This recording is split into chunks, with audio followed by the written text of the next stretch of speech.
잘라버리고 확실하게. 이거 밴드 걸 예상하고 50은 그냥 밴드 안 했다 이렇게 볼 수도 있겠네요. 그렇죠. 어차피 잘릴 제이스. 네. 그럼 뭐 다시 한번 리신을 중심으로 조합을 짤지. 오너가 어쨌든 다이애나, 리신 두 챔피언 참 좋아하거든요. 네. 충분히 이럴 수 있었고. 네. 좀 보니까 몸이 확실히 풀린 것 같아요. 더 이상 어떤 거 승리의 상징이 아니라. 그리고 그냥 이즈리얼이 좋다. 이즈가 낫더라. 참. 그리고 올라프. 선턴 잡아줄게. 이거 원래 신짜 보고 많이 등장하는데 맞습니다. 비슷한 느낌이죠 어쨌든. 그럼 여기서 짝꿍이랑 나오나요? 예. 여기 같은 그러네요. 같이 다니니까. 네. 제이스 밴 때문에 쓰레쉬가 비었거든요. 그러면서 이거 룰루 올라프 손 맞춰가지고 중원을 우리가 장악해 보겠다 그런 생각이죠. 네. 그렇죠. 미드 룰루 가능성이 꽤 있고. 저 한번 시도해도 승리한 바도 있습니다. BDD. 그러니까 라이즈 자르고. 그러니까 리신하고 궁합을 맞출 수 있는 미드 쪽 메이지들은 확실히 좀 이왕이면 견제하는 게 좋긴 합니다. 르블랑은 룰루가 나름 또 대응이 되는 미드긴 하거든요. 맞습니다.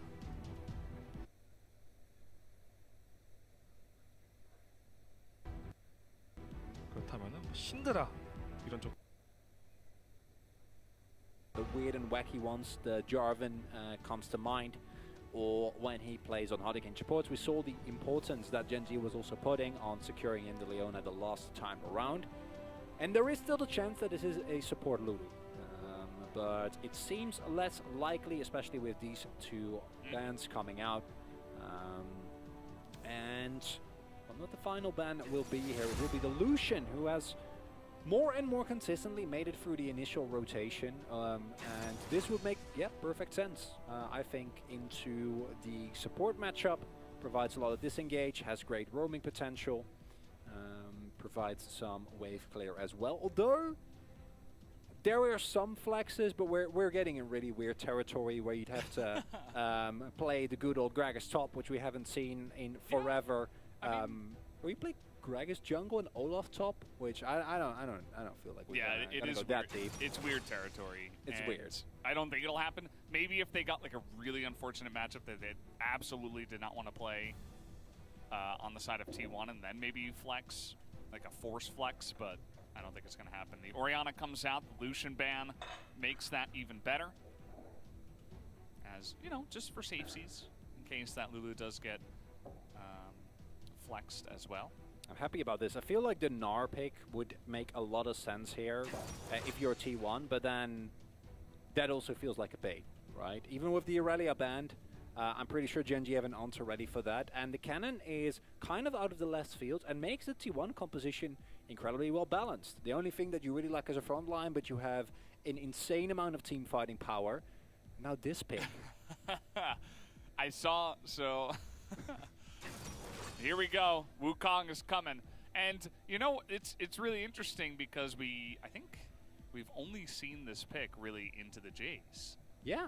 And the coach came over and tapped on the back of Bertle's chair right as that came in, which is generally like, all right, we're giving you a chance. Let's see the carry, you know, like, let's go. I'm very curious to see his Wukong now because, again, we've only seen him on, I think, 3 games of Aurelia and 1 game of Jace. Not a huge pool of games to choose from. If it's remotely similar to his Aurelia play, we're going to have a great game here. But I do think that the Wukong into the cannon, not the greatest of matchup. You don't really get to utilize the absurd amount of armor that you get as Wukong with your passive. In addition to that, cannon is a pick that can harass you very effectively. We've seen more and more airy cannon recently as well, which makes it even more obnoxious to play into early. And the team fighting power from this composition is incredible. However, a Wukong, even with an Aphelios Fresh, can be hard to deal with. You don't really have a reliable way of getting rid of those Cyclones, and then it's going to be who is a better ball delivery system. Is it, in this case, the Cyclone with the Wild Growth, which is disgusting. Is it an Olaf who gets ahead? Whereas on the bot side, I feel like with that Aphelios Fresh, if you get a single hook on someone like Life, and you can then follow up with some damage coming through from the jungle. Again, expecting a lot of volatility here, Valdez. Should be fun. I'm Oh, yeah. expecting a lot of Oh, bouncy yeah. castle business. And that always makes for a fun time. A lot of wombo combo in this one, especially from the side of Genji.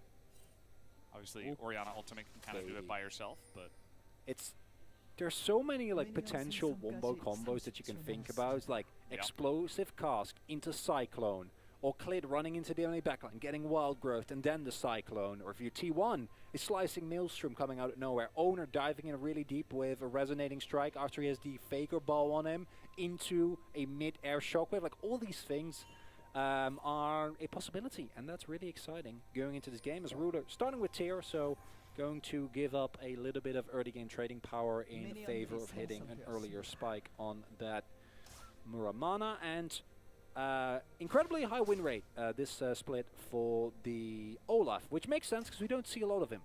So we're generally only going to see him in specific situations, and I wonder, because Olaf is a pick that is incredible once he gets going, especially when augmented by a Lulu. But we've also seen a lot of Olafs kind of fall flat. But if you think about the role that Clid has in this team, which is to facilitate and get his team through the early game, I do think it makes a lot of sense. this is the first pick for Faker on the Orianna. And, you know, first pick for Kennen. I think that Kennen is slowly coming back into the meta nowadays. But interesting, you know, Faker has played a lot of Orianna in the past, obviously. But curious to see that this is his first time.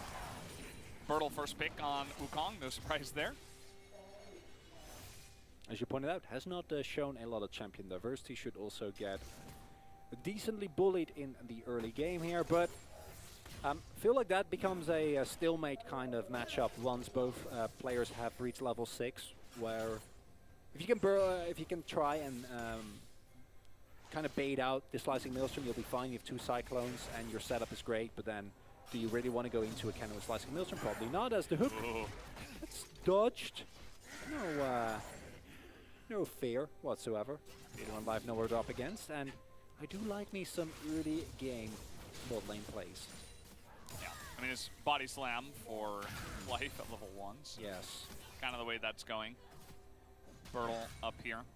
It's no call into this lane. We're not playing into Ornn. Playing for the Doran's Blade for Kana. Really trying to just pressure the Wukong out as much as possible is the name of the game. So you don't take this lane easy at all. Clid now, level 4. Bertle gonna have a fresh TP coming in, but with Pryor on top, I don't know if they can go for a contest. Bertle decides against it after all. Clid already in position, also gonna have a level advantage here, so I don't think Owner can really contest, especially with BDD standing by. Oh, Clid is gonna catch him here. Another undertow is going to Link, and there's the Ghost. Owner over the top. This time it does not land. So you can see a nice little fight here in the mid lane as well. The Dissonance does land and make BDD's life not very happy. Unfortunate, as he is Lulu, who fairly whimsical character generally, but nicely done by Clid there. It's a summoner trade, but you are going to take that anytime. You're looking to exert as much early pressure as you can, and could still be looking towards a play on the bot side, get yourself a double scuttle, which you do indeed love as Olaf. Picking up some extra creeps are helping BDD shove out the way so he can reliably back. Brutal, meanwhile, really waiting as long as possible, getting as much resources before he commits to actually backing, because once you do back and teleport back into this lane, you are fairly committed, right? Cannon's generally going to have to shove, and then post 6 you will have a little bit more threat, especially when Clid is not located by team. So yeah, he's going to teleport up to the top side. It's a null magic mantle and a refillable. Definitely will make his life a little bit easier. Fun back. I mean, it's definitely not the most interesting one, but it's definitely going to give him a nice amount of sustainability on Absolutely. the top side. Yeah, gonna feel a lot better. Tons of resistances overall, including this kit. And of course some sustainability, so it doesn't get too far behind. It's a nice time to go for a back. As meanwhile, the bottom lane, you know, you give over Aphelios and Thrash to Gumayusi and Keria, you best expect that they are going to press their advantage as much as possible.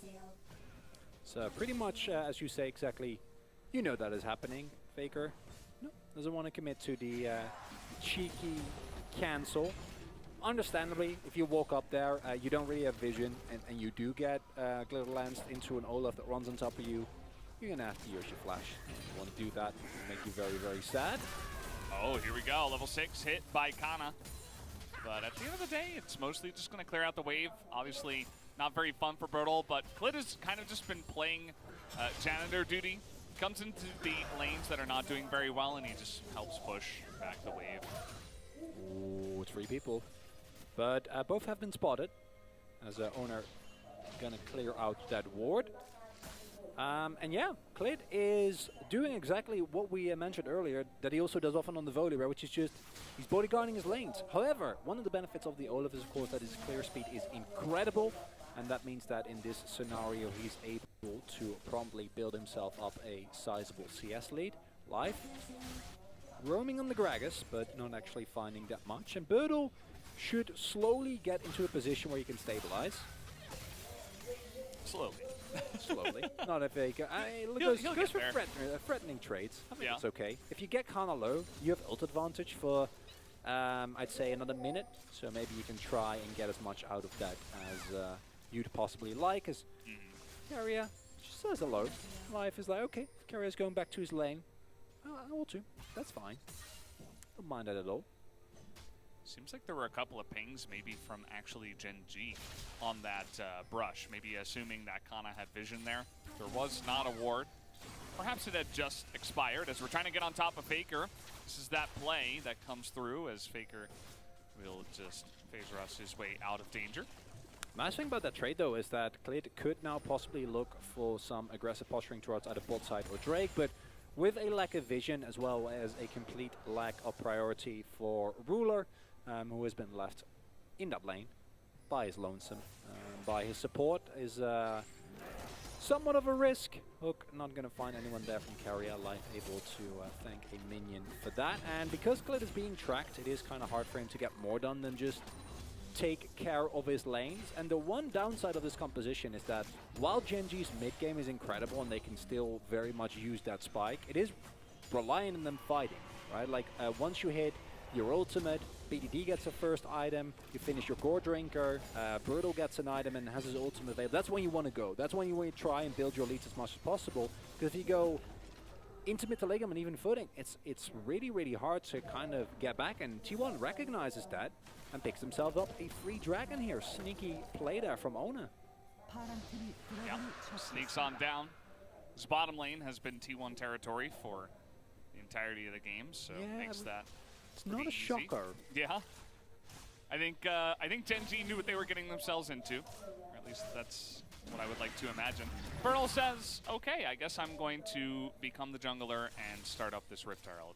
And he does have Clit nearby, although Carrier now making his way up.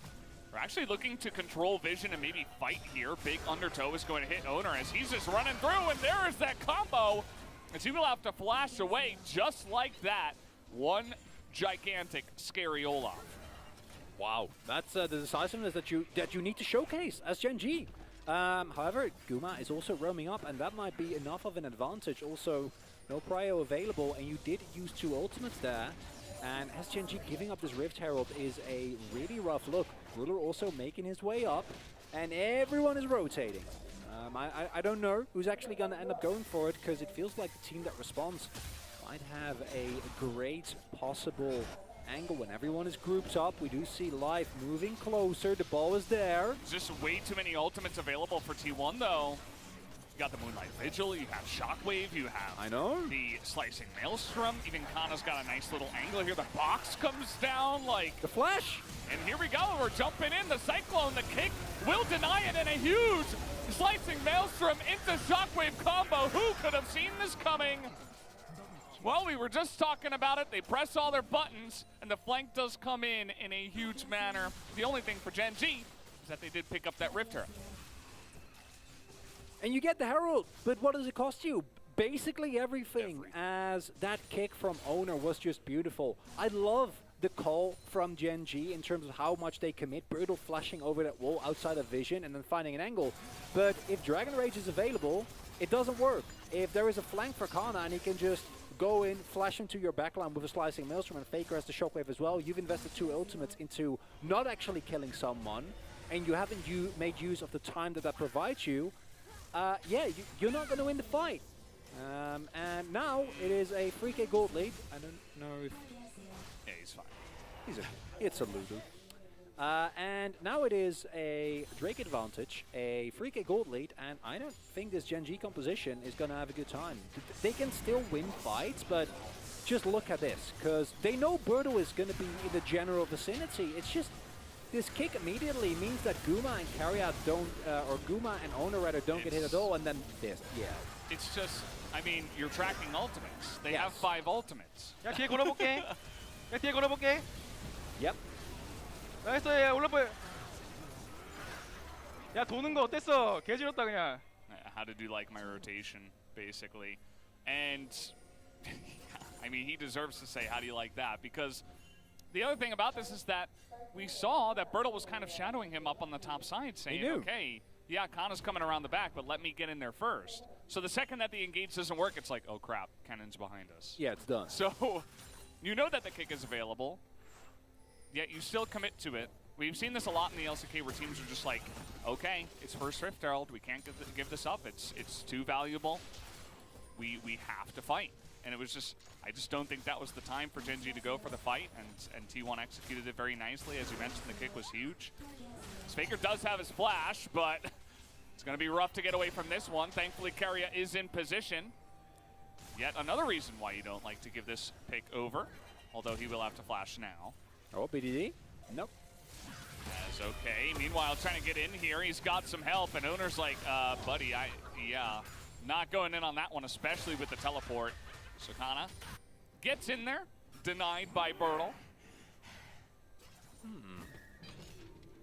That's not the kind of kills you want to give up. Feeding a Wukong is a great way to give away a surefire position there, and must be some miscommunication between Owner and Kana, but also without a stopwatch, I feel like that's a very greedy play to go for. As look at itemization from Bertle, right? There's a lot of magic resist, there's already some health stacking going on with the Ruby Crystal and the Doran's Shield.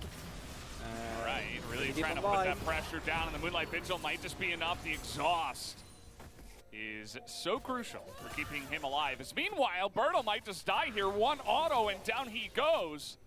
So we'll have to see that one. There was an O-slicing Maelstrom for the cannon. Maybe he just face-checked and died. We'll have to see. Pretty sure it was, I need to shove this wave into Kana's teleport into, I'm dead, guys. I'm very sorry. Yeah, the classic greed for the shove that I'm sure we're all familiar. Faker ulting to bring some fear into the hearts of Gen G. And also, there is a Drake online. So health trading right now is looking pretty peachy. Bertle also teleporting towards topside, which basically says to Gen G, or to T1 rather, yeah, you can go for the Drake. We don't really mind, as that is not the best position for Shelly. Yeah, the question mark ping from T1 kind of tells the story. Faker no flash this time. Nice dodge on the undertow.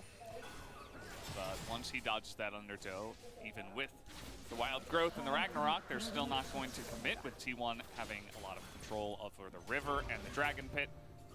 Now, no plates, as they did just go down. That's the timing of the Rift Herald drop in your own jungle. Gets a bit of damage, but that's about it. Remember, that's all they got from diving in there into 5 T1 ultimates. And all they get is a chunk onto the top turret. Yeah, it's just looking impeccable here for T1, making such good use. That one skirmish coming up really big.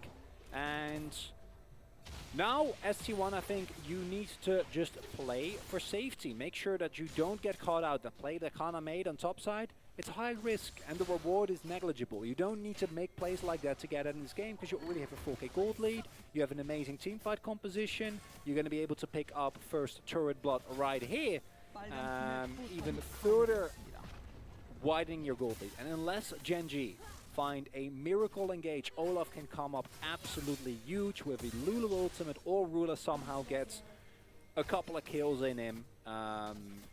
it's a really hard game for Gen G, and T1, they definitely have composition. They can just group as 5 and this game. So this was the first dive where Kana kind of got himself into trouble. It's getting a little bit over-aggressive, I think. Maybe the communication, as you mentioned, not quite there as... 오마테인데 집 끊었어. Yep. Found him. 어? Yeah, 잡았는데? I think I got him.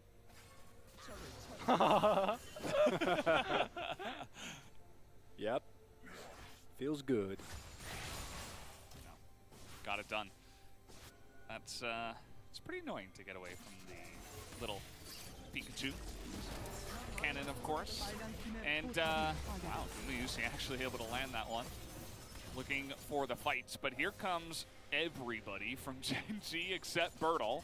Everyone's here. And yeah, Gumi's like, well, I guess I gotta turn this because I'm dead otherwise, and he might just be able to. Gets the flash, and now the play, trying to get in there, and he gets the hit, and down he will go. But they're able to trade the 1-for-1. Now Carry is in a rough spot, but the team is rotating now. And he will be able to, well, he will be able to run and buy a lot of time for Shirley to be taken by T1. Good enough. You'll take that trade. Oh! The Hex Flash play. Nice. Didn't come through. I like the idea, Carrier. You get bonus points. Emote as well. That gets you extra points sure. for style. Look at the goal difference now. I'd rather not tell this. Our first 2 games were very competitive until the very end. This one, more of a blowout. With that early fight going as poorly as it did, just not as much respite available. And Ruda is probably fine here. Had Carrier not been there, really nice setup life, unfortunately not able to save the life of his AD carry. And while all of this is happening, Owner's like, yeah, it's, I don't know, guys. I'm taking Harrow. I'm not gonna be part of this party. Carrier, some extra emoting. In the end, Hex Flash not actually getting anything done. Yeah, Bertle But flash in. yeah, So, you know, you waste some time. You get Yeah, the flash. it's a big win. I feel like he could have just ran through the enemy jungle, but with the Gragas there, it probably would have been a bit rough to actually survive. So, Probably would have gotten blown up. yeah. And yeah, the idea behind Ludo being behind, I think, is fine. But being behind by 2k is not amazing. And then the character that is supposed to be ahead is your Olaf. And he has a gold lead, but it's like 270 gold, which doesn't really buy you Nice. anything relevant in the You can League buy a of refillable Legends. pot. Yeah, but you already had that. Yeah, that's True, yeah. That's not the type of. You get refillable and 1 control ward with 250. Oh, I like your optimism. A little bit to spare, you know, maybe you go futures market, you send it into like a ruby crystal. Who knows? Sounds good. Possibilities are endless, but Oh. okay. Oh. Nice little flank angle here, and this is actually going to be really fantastic as in he goes, and the follow-up body slam is huge, but the damage coming out from Kana is way too much on the backside. Carry and Faker are zoned out as they're not able to do too much. Bertle's still alive, but Owner just gonna take the easy way out there ahead 2-1, but too healthy are the side of Gen G. They will push them back, staying alive with a really awesome flank from Bertle. Ooh, that was a high-risk moment, but T1 are able to actually execute on it. Do have to invest a lot of summoners into staying alive here, but should still be able to pick up a soul point without so much as a hitch. And this is where you run into the trouble. If this is a relatively easy situation as Gen G, you can win that fight easy peasy. You'll be completely okay, you'll be able to blow up multiple members, but because the lead for T1 is so big, even a multi-man flank coming through here from Bertle is not enough. And then the immediate turn that comes out here as well from Kana. It's huge. Him and Owner immediately blow up Ruler, and Kana's ultimate there is so pivotal because it zones out the entirety of Gen G that are looking to follow up on the play that was made by Bertle and by Life, right, who flashed in to make sure that that engage actually comes through. And clearly can get through because he is Olaf, he is Ghost, and he is Ragnarok, but that alone is not enough damage. You need Ruler to get off more substantial damage, and if you hit a true shot barrage though, right? If you don't immediately die, you can still turn that, and it does show that yes, this gold lead is immense. T1 is immensely favored in this game, but they still need to respect. Pushing up that far to just kind of siege at an inhibitor turret when the Drake is coming up, when you can just go into the enemy jungle, choke out vision, and not take such risks, would be preferable. It was super cool to see the immediate reaction of Kana, who, you know, sometimes, like we saw earlier on in this game, it looks a little bit silly. You're going ultra aggressive for some crazy dive and you go down. But moments like that remind you what this guy is capable of and how he is able to immediately respond. It's pretty nice to see. And he really just did too much. Like, you're not supposed to survive 4-man Cyclone into 3-man Body Slam. Like, you're supposed to lose that fight even from ahead. But really nicely done. Gen G, they're still very much on the back foot. This is sole point for T1. They're still 7,000 gold ahead. It's only 21 minutes into the game, which makes this even more severe. And the carries on the side of T1 are pretty gigantic. Even Owner, once again, another very consistent game. Not missing a beat. Immediately gets into the back line as well, as you mentioned. This time around, Faker, extremely fed. Also, really insane CS on the side of Mumiusi. He's ahead of everybody by at least 25. So And should be doing a lot of carrying. while the early game macro from T1 has been very consistent, where they're able to just get plates, get turrets, outtrade you in objectives, that fight at the Rift Herald was the first time that they were able to win a straight-up fight in a very decisive manner. Right? We've seen them win skirmishes. Of course, they won the team fight in the first game where life went in very deep, but the consistent theme in this series has been T1, better in macro, but Gen G able to out-execute in team fights every now and then. And to see them pivot away from that, to put Kana on a straight-up team fighting carry, and Gen G not really having an answer is a good look for T1. They're just Look at going that health. for it. And Bertle, he's got a nice ward there, but it did just expire. As we are waiting, and here we go. In comes the Wukong, but that Baron is getting so low, and you cannot deny the Olaf, and he will not be denied the Baron as a massive shockwave, though, into the slicing Maelstrom. Do they have the damage? Ruler's got a lot of room here, but it doesn't matter. The Wombo combo and the wallets are too big on the side of T1. They lose the Baron, and they just barely eke out the fight. That's perfect for Gen G. That's going to give you so much more time. And as you point out, you can't deny Olaf. You can't flip it like that. You know exactly what is going to happen. And crucially, this Baron pickup should lead to a denial of the Ocean Soul, at least for the upcoming Drake. As they know this is happening, Clit just goes in, has of course the Reckless Swing combined with the Smite, uses that very, very nicely. But then also, BDD just delaying Kana for a split second there by using the immediate wild growth on himself. Ruler's positioning here was super crisp. And then Bertle's Cyclone buying so much more time. And with that Mystic shot, Ruler still being full health, as T1, you're like, no, no, we're not gonna give him the opportunity. Absolutely not. And yes, there is still a gold lead, but maybe the power of this Baron buff is enough to get some shove going. If you can shove them out, and for Gen G, this is still a must-win fight. And T1 clearly saying, we don't care. We are fighting to the death for this Ocean Soul. We will pick this one up. And if I was them, I can't fold them. All ultimates are going to be available, and it's going to come down to execution here again. Still heavier wallets for T1. Yeah. And it's a little bit less this time, obviously. It's about 5,500 gold. Gen G are absolutely, if they set up another play like that. Ooh, that's a deep flank. They don't know. Yep, Bertle's back there. And here comes Kana. Oh, spotted. Okay, they know where the Wukong is, and they're on the chase. They're actually trying to get on top of him, but he's able to get away. Oh, I love that. It's the fake out. Thanks, Jonas Strong. Unaware though. And Gen G. they're gonna flip it. Yep, you're just gonna hope and Clid. I hope he's got the golden smite button. Do they have the damage? Yes, they will. They zone him away, and Bertle does a good job as well. Has to go into his stopwatch as Kana's looking for the flank. It's not as crisp this time. They're able to zone him away, but still it's 2 kills for the side of T1. And now the Ragnarok up. Olaf is not quite able to commit as hard on into that one. Gen G, they stop the Ocean Soul, though, and they keep this game potentially alive. And it's hard to push in because, yes, you can now go for the shove, but the moment 20 seconds still left on the Baron buff, it's a negative gold Baron power play, but you still take it. You deny the soul. Even worse with that turret going down. But Gen G, really true in spirit to the series thus far. They're clinging on for dear life to this game, not wanting to let go. The collapse on the Wukong doesn't actually come through. Yes, Bertles died. This has another big impact in this fight, and I just can't believe Gen G is able to somehow make these team fights look close. It's pretty insane. Yeah. It's a lot of respect being shown by T1 as well. It's also how they play around this, right? Because they know that Kana is there.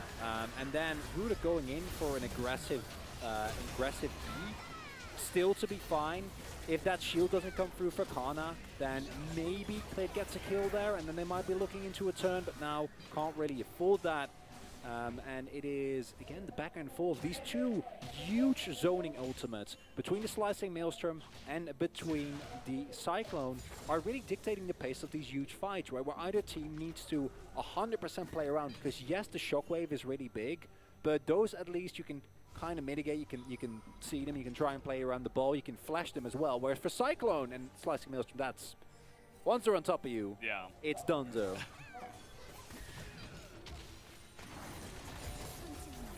We will continue with this game. I think if T1 were able to somehow pick up the Ocean Soul, that should be the nail in the coffin. It would probably just be over. Yeah. Gen G, they lost a bunch from really trying to secure that, and yes, they're hanging on for dear life, right? It's like they're on the edge of a cliff, and they're holding on. T1, they are being relentless. I love the decisiveness with a lot of their plays that they have been doing so far, especially pushing lanes. They're like, the second they see anyone on the side of Gen G out of position, they're like, nope, we go top, we push, and move back immediately. And it's been like this very often in the mid lane, playing around objectives. They have tons of vision in the enemy jungle as well. It's all decisive as a team, very well communicated, and they get another turret because of it. And I'm really glad you pointed out, because it is exactly what was missing for T1 for so long. It just felt like the team knew what to do for the first 15 minutes in the game, and then just kind of sat there, right? Like farmed up, was waiting for the enemies to maybe make a mistake, overextend into them. And as you point out, like, I think T1 is still immensely favored in this game. If everything goes reasonably and Gen G don't find insane team fights or super high value flanks from Bertle, they should be able to close out this game without too much issue. But regardless of that, like, this is a T1 that's looking completely revitalized and is much more in line with kind of what we expected from this roster, right? Like, so much more aggression. Their macro that used to only be strong in the first 10 to 15 minutes really amped up to the max. And while I don't think this Gen G composition really hits the mark, it is still, to me, a sign that they're able to experiment a lot more now that they have Bertle and are trying to diversify their playstyle, which I think is a huge boon for the LCK as well, especially a team like Gen G that has been so often called very one-dimensional, always goes for the same things. Yeah. As 1 minute till the Drake. Yeah, all comes down to this. Outside of the last Drake fight we have, T1 were able to push mid, go top, push top, get a couple of inner turrets, extend that gold lead. Are they just going to do it again? No, they wouldn't. Surely not. I mean, they do have great turn, and they do have potential flank angles with the cannon. But again, you're not denying the Olaf. So you got to know what you're getting yourself into. As Bertle, he's just looking for the cannon, trying to get on top of Kana here. He's going for the 1v1. As T1 say, good luck, Kana. We're going for the Drake. As Clit, he's just getting in there, but he doesn't have too much support. He's going to stay alive. As the Ragnarok's still here. As the poke damage trying to come out. They lost the cannon, and now they're trying to get in. They kill the Olaf and get the Baron, and now life goes down. And T1 will be able to turn this Bertle. Desperate to try to survive, but he cannot alone. And now T1 triple kill on Gumayusi, and they're pushing top. They do not care about the dragon. And that should be it here, Veldis. And I get the call to try and take down Kana, but maybe just scare him off and then still hard commit, because the key thing there was BDD wasn't there. BDD was helping Bertle because he does not win the 1v1 alone due to the lead that T1 has. Oh, Ruler. Oh man, there it is! God! It's nuke from range, and now you lost your 80 carry. And yes, there are a couple of members coming up soon, but I don't think it matters. Gumayusi is still alive, and they have Baron buff. I think T1 have done it. Let's see if Gen G can pull off the miracle hold. Life runs in to his death, and so will the Olaf. Ridiculous amounts of sustain, but it just does not matter. As Gumayusi, 11 kills in this game, and they will be able to shut it down. T1 take a gigantic victory here, leading into playoffs 2-1 now in this best of 3, as they will overcome Gen G once again in summer. And this is the kind of best of 3 that leaves you wanting more, Valdez. That's like, why is this not 5 games? Because the constant back and forth, the diversity in draft, and knowing T1 and Gen G, at some point, hopefully, we do get that playoffs matchup. And I need your help, because I don't know whether to vote for Guma's Phelios or Kana's Cannon. Not entirely sure, and I need your feedback. You know, give me the split. Nah, it's too late. I made the call. That's your decision. Yes. I might vote for Gen G's decision to fight over the 8-minute Rift Herald, but that's just me. Yes. Sometimes you feel desperate. Sometimes you feel like it's priced in. It's sunk cost. We have to fight. I understand. I'm not trying to be, too mean, but at the end of the day, that was the decision they went for. T1 got a massive lead very early on in the game because of that, and they were able to be clean from there. There weren't very many mistakes once again. This is a great T1 look going into playoffs. Obviously, they have some more matchups before they do get into playoffs, but this is one of the most difficult teams to overcome in Gen G, and I thought that Gen G played well as well. It's just that T1 were the better team tonight. They clearly were, and we saw the adaptations in draft. We saw T1 play very aggressively towards Kana in the Jace game that they played, but then switch it up, much more teamfight oriented style, which honestly I thought was a great look, because if you see this type of T1 and they're able to get these macro leads with a cannon top, like T1, maybe that's also a lesson for you. Maybe you don't always need to overcomplicate things, and really happy to see that different side of them. For Gen G, bunch of lessons. The biggest one, as you pointed out, maybe don't commit once you've used 2 ultimates. I think the call to use the Wild Growth and the Ragnarok in an attempt to take down the Lee and secure yourself a free objective, that's valid. Yeah, but once it doesn't work, just peace out. You throw know, Ruler back plates. to the bottom lane. Yup. Yeah, that was just really well played. In every single early game, T1 had the clear lead. Of course, in game number 2, they were continuously out team fought by Gen G, but stronger team today, setting up really nicely for some of the upcoming matches, and just makes me excited that we hopefully get a rematch, because it's always fireworks between these 2 teams. Absolutely. And there's a decent chance that we see them go head-to-head as well. I mean, we could see something like a 4th place versus 5th place between these 2 teams, especially, I say that because Gen G, while they're up towards the top in the standings right now, they have Damwon Kia and Nongshim behind T1. So, yes, you get close. You almost defeat T1 tonight, but now you have 2 insane matchups later on, alongside Fred Brion, who's always a wild card.